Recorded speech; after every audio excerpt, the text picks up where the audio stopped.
Hello hello కొరింథీయులకు రాసిన 2వ పత్రిక 7, 8, 9, 10 వాక్యాలు. నాకు కలిగిన ప్రత్యక్షతలు బహు విశేషంగా ఉన్నందున నేను అత్యధికముగా ఇచ్చిపోకుండా నిమిత్తము నాకు శరీరంలో ఉంటూ నన్ను నలుగుతుటకు సాతాను యొక్క దూతగా ఉంచబడి అది నా యొద్ద నుండి తొలగిపోవాలని దాని విషయమై ముమ్మారు ప్రభువుని వేడుకున్నాను. అందుకు నా కృపణకు చాలును, బలహీనత యందు నా శక్తి పరిపూర్ణమవుతున్నదని ఆయన నాతో చెప్పాను. కాగా క్రీస్తు శక్తి నా మీద నిలిచి ఉన్న నిమిత్తము విశేషంగా నా బలహీనతల యందే బహు సంతోషముగా అతిశయించుదును. నేను ఎప్పుడు బలహీనమో అప్పుడే బలవంతుడు గనుక క్రీస్తు నిమిత్తము నాకు కలిగిన బలహీనతలోను, నిందల్లోను, ఇబ్బందుల్లోను, హింసల్లోను, ఉపద్రవంలోను నేను సంతోషించుచున్నాను. పరిశుద్ధుడైన దేవా, ఈ వాక్యాన్ని దీవించండి, ఆశీర్వదించండి. వాక్యం వివరించడానికి కావలసిన జ్ఞానం నాకు దయచేయండి. దేవా ప్రభా, నేను కొద్ది మందిగా చేరి ప్రభా నేను స్తుతించి ప్రభా నీ నామాన్ని ధ్యానం చేసుకోవచ్చుగా ప్రభా నీ కృప మా మీద ఉంచండి. దేవా ప్రభా ఈ సంఘాన్ని దీవించండి, రేపు ఉదయం సాయంత్రం జరిగే ఆరాధనని దీవించండి. దేవా మరి స్టీవెన్ ఫాదరు మరి సీరియస్గా ఉన్నాడని చెప్తున్నారు. దేవాని కృపను బట్టి, దయను బట్టి మీరు గాయక నష్టంతో ముట్టి లేవనెత్తారు. దేవానికి మహిమ ఘనతాస్తుతులు చెల్లిస్తున్నాం. యేసు నామంలో ప్రార్థిస్తున్నాం. ఇక్కడ ప్రభు చెప్తున్నాడు,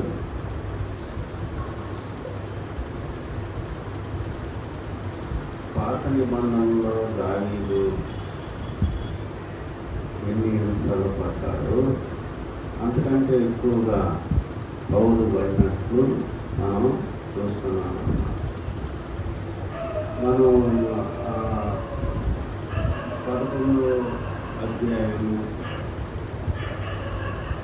2 కొరింథీ 11వ అధ్యాయంలో 24 నుంచి చూస్తే యూదుల చేత 5 మార్లు ఒక్క తక్కువ 40 దెబ్బలు తిండిని, ముమ్మారు బెత్తములతో కొట్టబట్టిని, ఒకసారి రాళ్లతో కొట్టబట్టిని, ముమ్మారు ఓడ పగిలి శ్రమ పట్టిని, ఒక రాత్రి పగలు సముద్రంలో గడిపిని,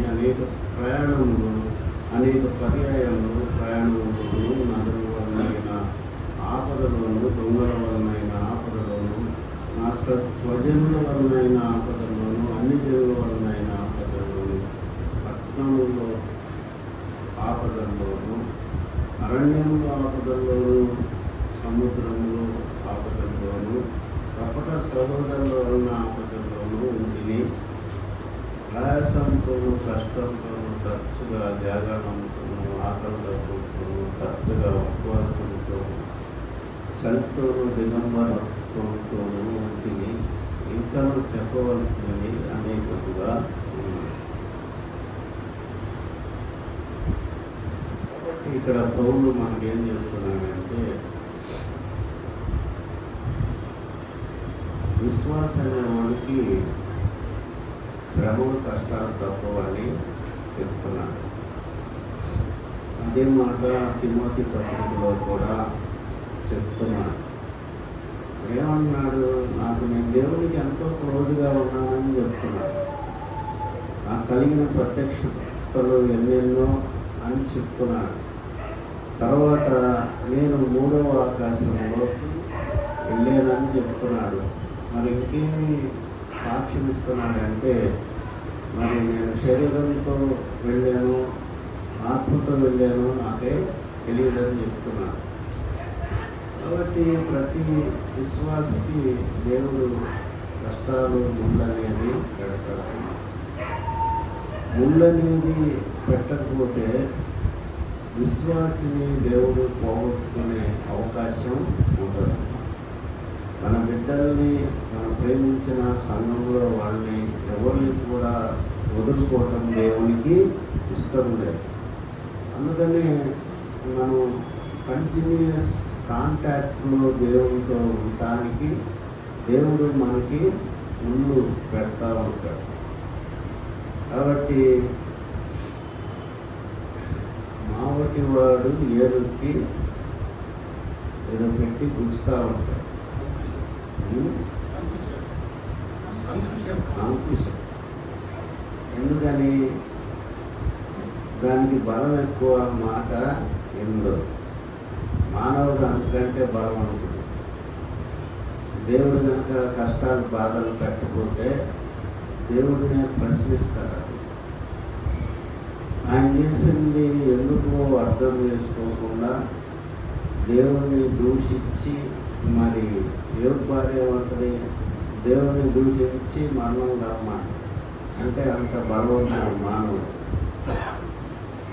కాబట్టి ఇక్కడ పౌలు ఏం చెప్తున్నాడంటే, పౌలు దేవుడితో ఎంతో క్లోజ్ ఉన్నారు కాబట్టి ఎన్ని కూడా పౌలుకి అర్థం చేసుకున్నాడు. సాతాను తంత్రములను ఎరగని వాడను అంటాడు. ఎన్ని కూడా సాతాను టెక్నిక్స్ అని పౌలు గ్రహించాడు. శ్రమలు, బాధలు, కష్టాలు. ఓ పక్క సాతాను యొక్క ఇది వ్యూహాలు, ఓ పక్క దేవునితో సాహిత్యం, దేవునితో సహవాసం, రెండు కూడా ఒకే టైంలో దేవుడు ఇది పౌలు అనుభవించాడు. ఎందుకంటే వాడ పగిలేటప్పుడు అందరూ ఓడలు వెళ్తూ ఉంటారు, ఇంకా చేరుకోవడం కష్టం అని అందరూ హోప్స్ వదులుకున్న టైంలో దేవుడు పౌలుతో మాట్లాడి, ఇంకేం పర్వాలేదు, ఏం కాదు, నువ్వు పలానోళ్ళతో ఊరెళ్ళి కైసర్తోనో ఎవరితోనో నువ్వు మాట్లాడాలి అని దేవుడు పౌలుతో అన్ని కష్టాల బాధల్లో కూడా దేవుడు పౌలుతో మరి సన్నిహితంగా ఉన్నట్లు మనం చూస్తున్నాం. కాబట్టి విశేషంగా ఉన్నాయి కాబట్టి నాకు కలిగిన ప్రత్యక్ష కారణం చెప్తున్నాడు. ముళ్ళు పెడతాడు. దేవుడికి ఎంత క్లోజ్ అవుతూ ఉంటామో అంతగా మనకి ఇబ్బందులు ఎదురవుతా. మరి క్రీస్తు యేసుతో సద్భక్తితో ఉన్న వారికి శ్రమలో పడతాయి. అంటే ఇక్కడ నార్మల్ బిలీవర్స్కి అన్నీ ఉండవు అన్నమాట. మనం చూస్తూ ఉంటాం, ఎంతోమంది సభలకు వెళ్ళి వస్తూ ఉంటారు.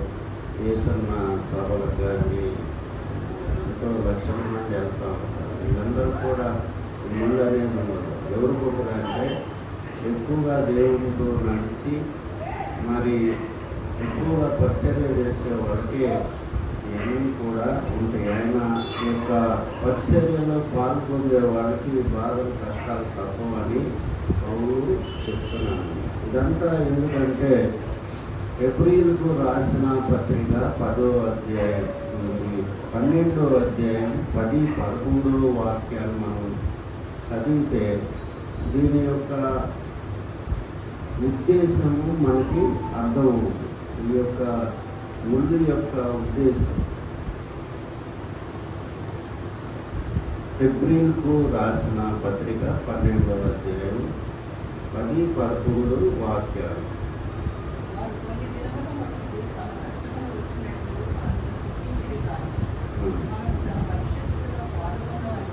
మనము తన పరిశుద్ధతలో పాలు పొందవలనని మన మేలు కొరకే ఆయన శిక్షించుచున్నాడు.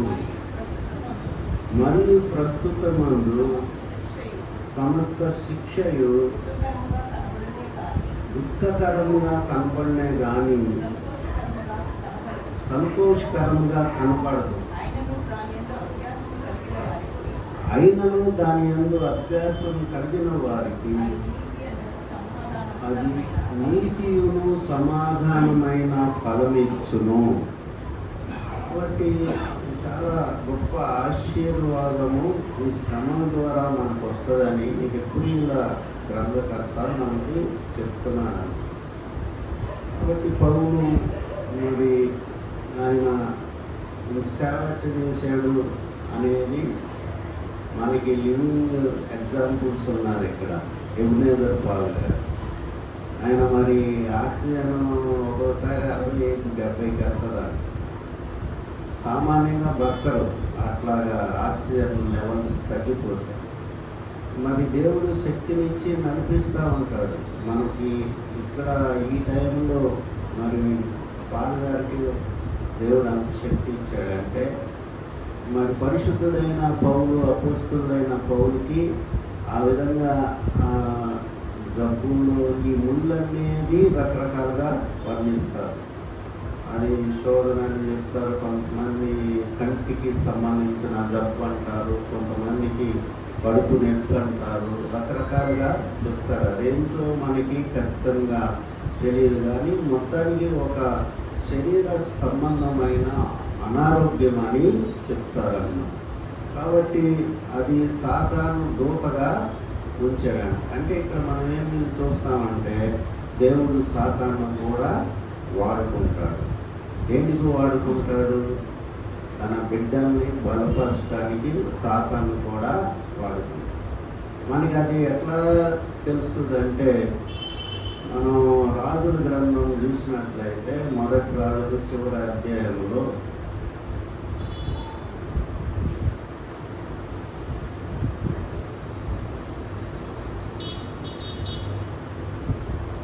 అక్కడ సాతాను దూతని దేవుడు వాడుకున్నట్టు, సాతాన్ని దురాత్మని దేవుడు వాడుకున్నట్టు మనకి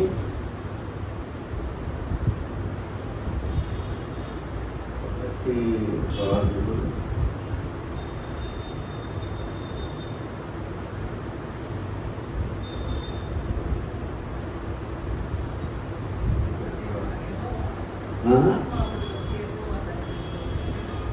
ఎన్నో దక్కాది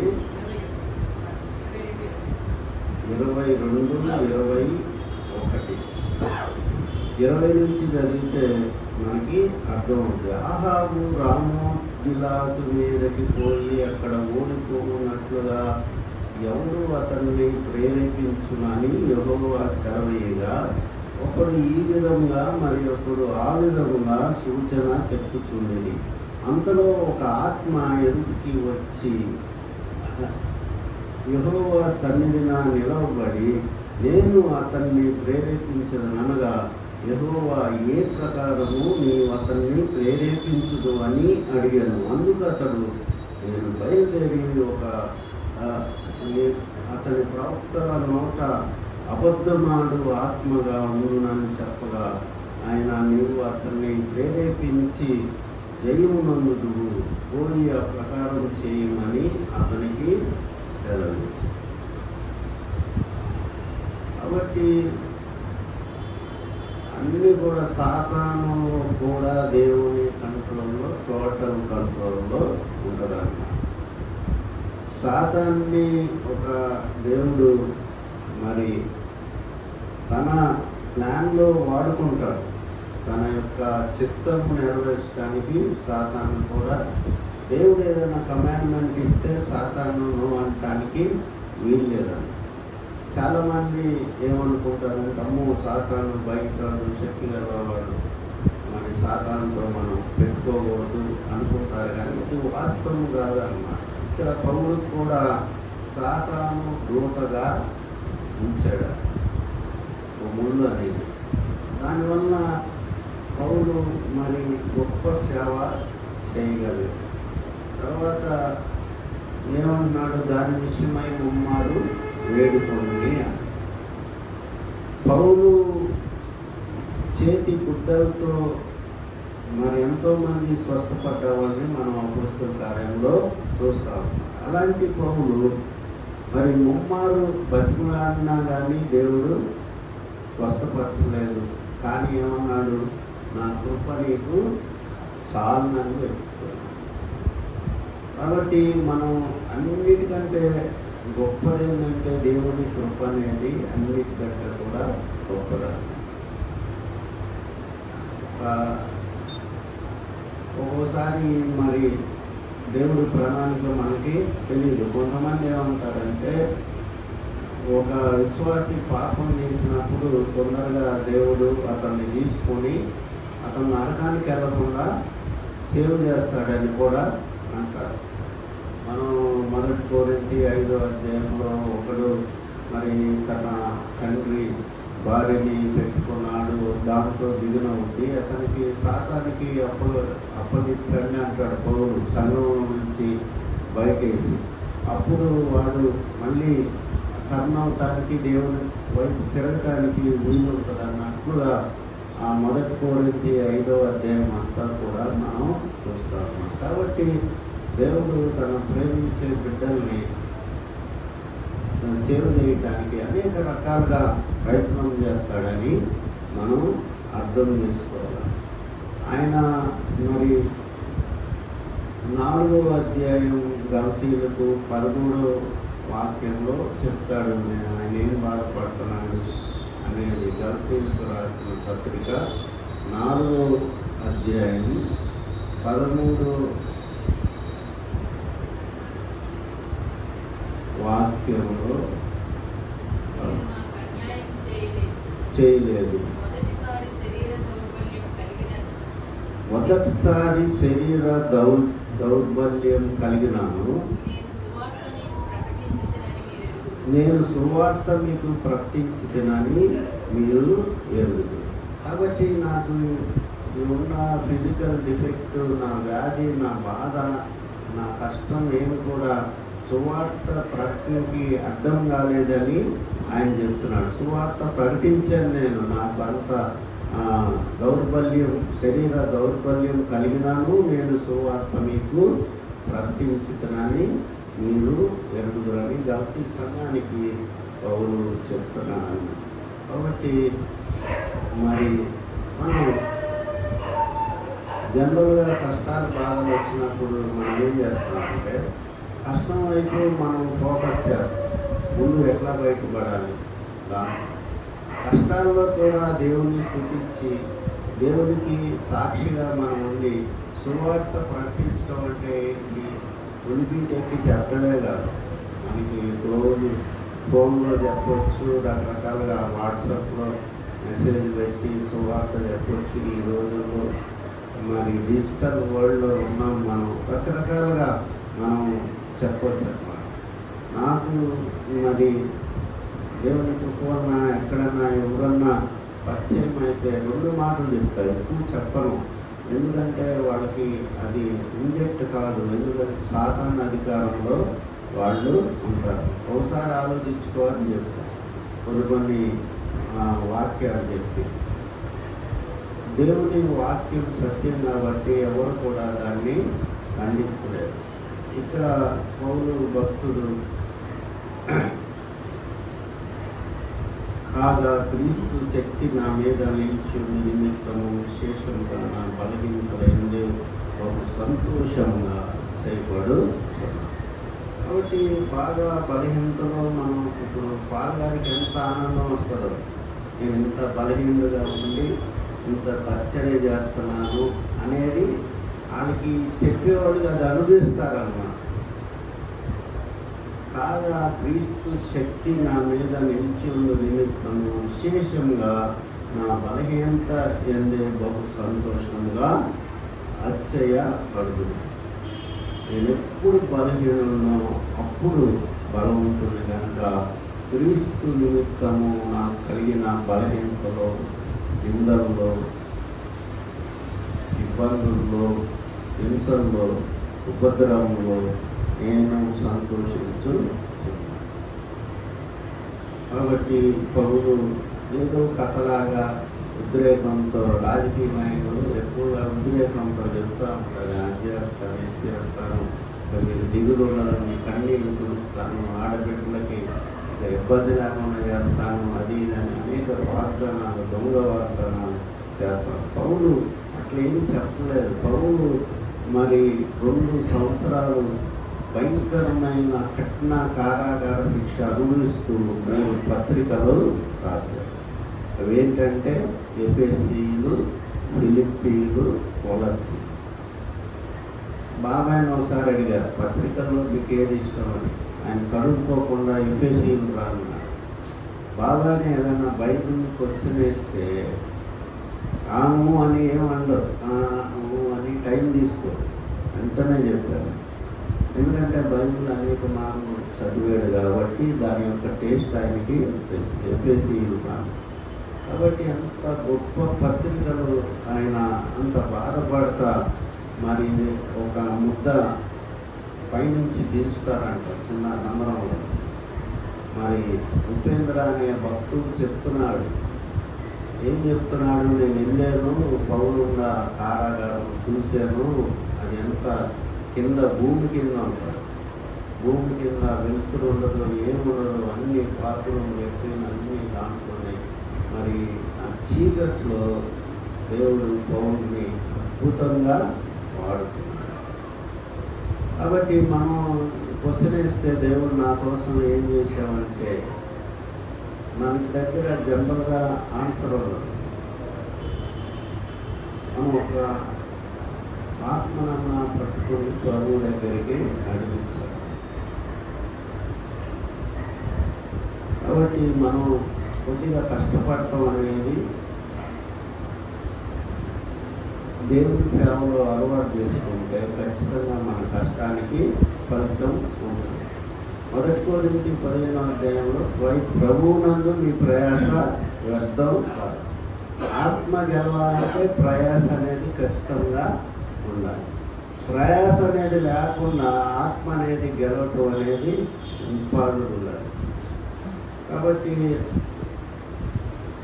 ప్రభువునందు నీ ప్రయాస వ్యర్థం కాదు 15వ అధ్యాయంలో ఉన్నది చివరి వాక్యాల్లో చూడండి. కాగా నా ప్రియ సహోదరులారా,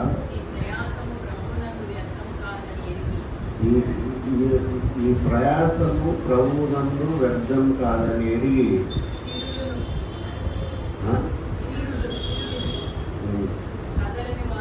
స్థిరులను కదలని వారును ప్రభు కార్యాభివృద్ధి అందు ఎప్పటికీ ఆసక్తులై ఉండు. అంటే ఏంటి, ఒక్కోసారి మనకి రిజల్ట్ రాదు. మనం ప్రార్థన చేస్తాం, పని కాదు, మనం వాక్యం చెప్తాము, ఎవరు కదలరు, మనం ఎంత కష్టపడినా ఏం కాదు. అయితే ఏమంటున్నాడంటే పౌలు భక్తుడు, మీరు స్థిరులను వెనకెళ్ళబాకండి. అందువలన మనం కూడా అదే పని చేయాలి. ఫిలిప్పీయులకు రాసిన పత్రిక 4వ అధ్యాయం 13వ వాక్యంలో, ఫిలిప్పీయులకు రాసిన పత్రిక 4వ అధ్యాయం 13వ వాక్యంలో, నన్ను బలపరచు అని ఉంది నేను సమస్తమును. కాబట్టి క్రీస్తులోనే నేను చేయగలను అంటున్నాను. నేను ఇండివిజువల్గా ఏం చేయలేనని చెప్తున్నాడు. కాబట్టి మన యొక్క పోరాటంలో, మన యొక్క పరిచర్యలో క్రీస్తుని మనం ప్రతి దాంట్లో ముందు పెట్టుకొని క్రీస్తు కూడా మనం ప్రయత్నం చేసినప్పుడు మరి మనం ఖచ్చితంగా రిజల్ట్ అనేది పొందుతాం. ఏ విషయంలో అయినా కూడా క్రీస్తుని సహాయము తీసుకొని ఉండాలి. ప్రార్థన చేసుకుంటాం.